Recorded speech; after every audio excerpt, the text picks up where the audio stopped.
Sampurasun. Rampes. Wah, damang. Sampurasun Ambu. Rampes, Mangarun. Sampurasun, Ambu. Wah. Sampurasun Ambu.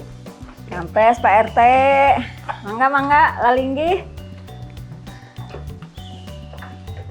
Duh, ieu tos karempel sadayana rupina kumaha Mang Mitra bade diawitan wae salepu panembu catur. Mohon, mangga.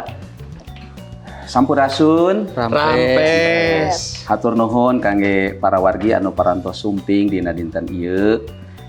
Para wargi mangrupi uleman pangajen tipun uwa. Sapertos para wargi terang, Ambu Mariam teh uwa teges sim kuring.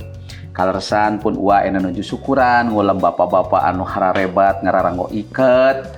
Kumargi bapak-bapak sareng para wargi parantos ngarojong kayayasan silih asih anu diadegeun ku pun uwa.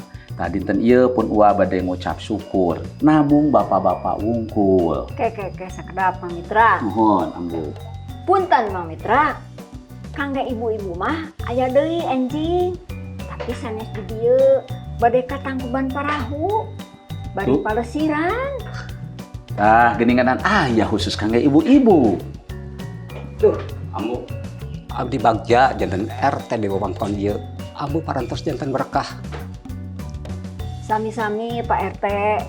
Da ieu mah sanes kanggo ria. Tapi ieu mah pamuji syukur ka Gusti. Punten Ambu, ari enjing aya congcot oge.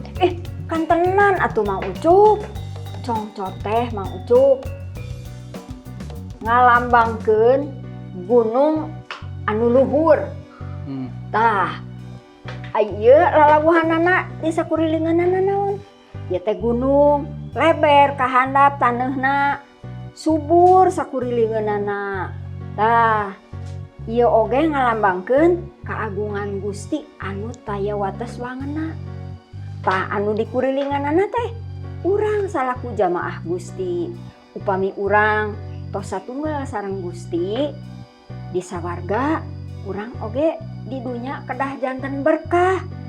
Janten Mang Ucup, bapak-bapak sadayana Mang Mitra cindek nama ajrih ka Gusti nyaah kasasama. Gitu. Duh, gening jero pisan filosofina. Lepat abi kapungkur. Lepat hartos kumaha Mang Ucup? Basa harita 20 tahun kapengker. Satu acan abi ngiring ka Gusti. Ritual sapertos kieu teh dilakonan teras ku abi. Congcot disebakeun ka roh anu aya di gunung. Teras unggal malam Jumaah Kaliwon nya ngalakukeun sapertos kieu. Mang Ucup. Kumaha maksudna tah? Kunaon kudu Jumat Kaliwon? Apan harita abi teh hoyong beunghar, hoyong ciga batur, mobil hayang alus, imah hayang gedong sigrong, tanah hayang lega. Tapi Kumaha Mang? eta mah jadi di prank urang teh.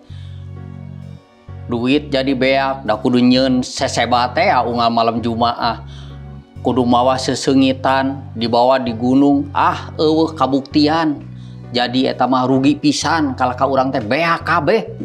Eueuh nu nyesa ceuk paribasana mah ciga kitu. Terus kumaha Mang?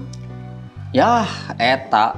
Jadi sagala eueuh anu tadina mobil aya eueuh dijual.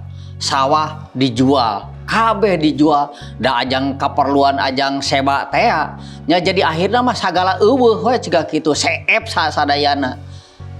Tah, para wargi, kasaksian Mang Ucup parantos janten contoh kangge urang. Saur paripaos dina Sunda mah miceun batok meunang coet. Hartosna miceun anu goreng kalah kakengeng nu langkung goreng deui. Tapi puji Gusti, urang mah tos aya di lebet Gusti, pangandika Gusti nyangemkeun kieu. Urang tos terang ka Allah anu sayakti, mantena parantos maparin pangartosan anu saestu. Urang terang ka Gusti Yesus sayakti ning Gusti anu parantos ngahijikeun urang, nyatunggalkeun urang sareng Gusti anu sayakti. Leres pisan Mang Mitra, Abi mah ayeuna tos terang kalah anu sayakti anu parantos nyalametkeun diri abdi. Janten ayeuna mah abi teh tiis ceuli herang panon saparantos terang ka Gusti mah asana teh raos pamitra henteu ngudag-udag jiga kapungkur hayang kaya. Ayeuna mah naon saayana Gusti teh ngaberkahan ka abi teh karaos pisan benten sareng kapungkur. Tah kitu Mang Mitra. Puji Gusti.